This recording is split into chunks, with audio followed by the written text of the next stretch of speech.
요즘 러닝크루, 마라톤 열풍이죠. 뛰고 나면 기분 좋아지는 러너스 하이 때문에 매일 달리시는 분들이 많을 겁니다. 하지만 여러분, 뛰고 나서 무릎이 시큰거리는 걸 운동 제대로 했다라는 통장으로 착각하시면 안 됩니다. 그건 내가 주는 상이 아니라 내 무릎 연골이 아파하는 비명입니다. 러닝을 하지 말라는 이야기가 아닙니다. 제발 다치지 말고 오래 뛰시라는 이야기입니다. 준비 없이 뛰는 러닝은 내 몸을 살리는 보약이 아니라 내 무릎을 박살내는 독이 될 수 있습니다. 오늘 영상 딱 3분만 보시면 러너들이 병원에 가장 많이 오게 되는 부상 3가지, 그리고 이럴 땐 무조건 쉬셔야 합니다라는 위험신호까지 평생 통증 없이 달릴 수 있는 의사의 비결을 모두 가져가실 수 있습니다.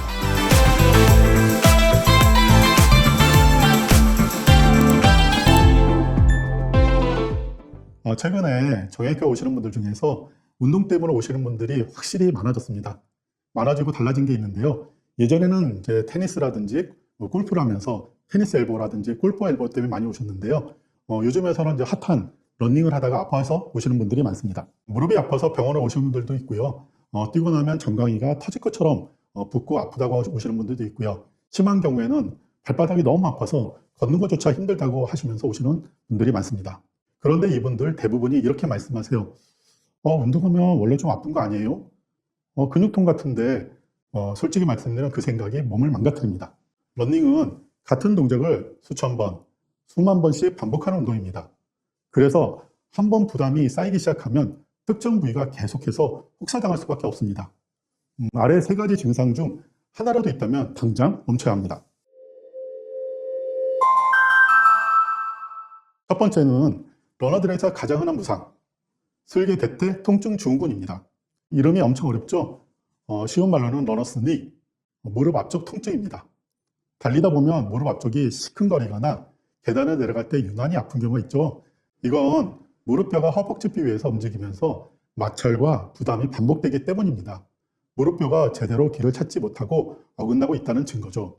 특히 갑자기 운동량을 늘리거나 하체국이 약한 상태에서 오래 달리기 위주로만 하는 경우에는 아주 흔하게 생깁니다.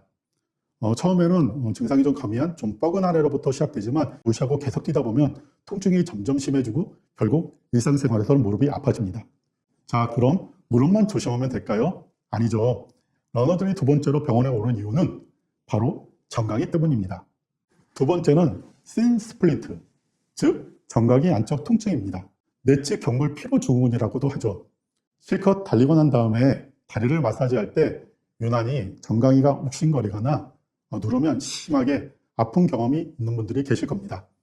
이건 다리 근육이 반복적으로 충격을 받으면서 뼈와 근육이 붙는 부위에 미세한 염증이 생기는 현상입니다. 주로 아스팔트에서 오래 달렸거나 쿠션 없는 신발을 신었거나 체중이 좀 나가시거나 하시는 분들한테 잘 발생합니다. 이런 분들은 엑스레이를 찍어보면 뼈와 근육이 닿는 골막이 살짝 부어있는 것을 볼 수 있습니다.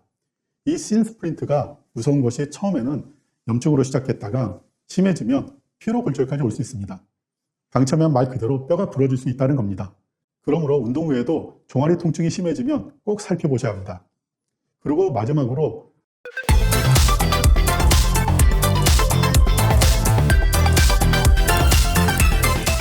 러너들을 가장 지긋지긋하게 괴롭히는 질환이죠. 바로 발바닥 통증, 족저근막염입니다. 잘 자고 일어나 침대에서 내려가는 순간 첫 발을 디딜 때 찌릿한 통증과 함께 악 하는 소리가 나는 경험을 하신 적이 있으시죠? 그게 바로 족저근막염의 전형적인 증상입니다. 바로 발바닥을 지탱해주는 족저근막이라는 두꺼운 조직에 염증이 생기는 것이죠. 달릴 때마다 모든 충격이 가장 먼저 오는 곳, 바로 발바닥이 체중의 몇 배 충격을 계속 받고 있기 때문에 러닝을 할수록 손상되기 쉬운 부분입니다. 족저근막염이 참 괴로운 점은 한 번 발생하면 치료에 최소 몇 주, 길면 몇 달까지 걸리고 또 재발이 잦기 때문에 러너에게는 최악의 부상이라고 할 수 있죠. 그러므로 평소에 발바닥 스트레칭을 꾸준히 해주고 적정한 체중을 유지하면서 쿠션이 충분한 신발을 신고 러닝을 하셔야 합니다. 그럼 러닝을 포기할까요? 아닙니다. 이것만 지키시면 됩니다. 전략 1. 10%의 법칙입니다. 갑자기 거리를 늘리지 마시고요. 지난달보다 약 10%씩만 늘려주세요. 무릎 연골이 적용할 수 있는 시간을 주는 겁니다. 전략 2. 보폭을 줄이고 회전수를 높이세요. 보폭을 크게 하면 무릎에 가해지는 충격이 3배 이상 커집니다. 짧게 자주 발을 딛는 게 연골을 보호하는 비결입니다. 전략 3. 엉덩이로 뛰세요. 무릎의 통증의 80%는 엉덩이 근육이 약해서 생깁니다.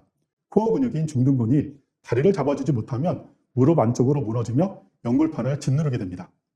마지막으로 근육에 통증이 있다면 이럴 때는 쉬는 게 운동입니다. 러닝은 건강을 위해서 하는 거지 병원을 오려고 하는 게 아니잖아요. 내 몸이 보내는 신호를 무시하고 버티면 결국 좋아하는 러닝을 아파서 포기하게 됩니다. 오늘 알려드린 통증이 있다면 잠시 멈추고 전문가의 도움을 받으세요. 그 멈춤이 더 멀리 달리는 힘이 됩니다. 여러분의 무릎, 정강이, 발바닥은 소중하니까요. 지금까지 연세더바로 이광열 원장이었습니다. 감사합니다.